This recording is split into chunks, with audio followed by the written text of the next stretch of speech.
Ne bi govoril vsaki tematsko in snovno. Lahko rečem, da je proza dodelana, gre za kratke zgodbe, dosti krat.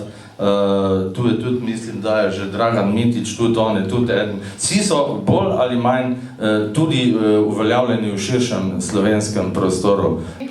Gospod Dragan Mitić, ja, izvolite. Bom? Ja.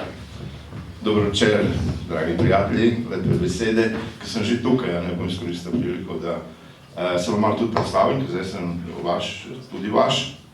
In na nek način bi se zahvalil tudi gospodu Zoranu Pevcu, ker je na začetku moje nove kariere, ker zdaj sem pesnik pa pisatelj, nekoč pa jedrski fizik, ki je žal po hudi nesreči, se vrnil v te stare ljubezni, kreativnem pisanju. In prav tudi njegove besede, ki jih je tako nekako izbral in povedal, da ima smisla, da moja poezija nekako zveni, mi je dalo poguma in sem nadaljeval s tem.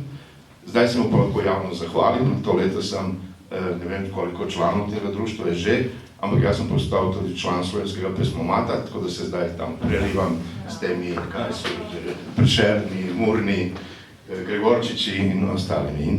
In v zahvalu tem vam bom povedal pesmo, ki me tja pripeljala, ker danes večer poezije, Ali te dovolj želim, tebe, bolj zaželeno kot kaplje vode na ustnice brodolomca, če ne vidim jasno tvoj skrivni plati poželjenja in koprnjenja?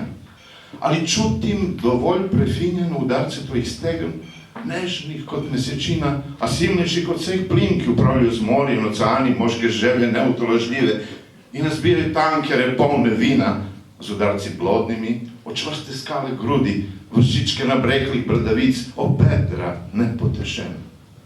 Ali se ti približujem dovolj nežno, na prstih rose? Ali te znam ustaviti ravno pravu kot brez izhoda, če bi krenilo v neurje? Ali ti neopazno kuštram lase in pletem iz njih vrvi hotenja, da bi te kot lastna volja zavedno privile k meni? Ali znam, da te prižmem blaženo, dovolj blizu mojega sna, vdahnem nekaj novega življenja, prišepnem ponovno da. Hvala lepa za to odlično interpretacijo in izvrstno pesem, pa dobrodošli. Tako, torej hvala.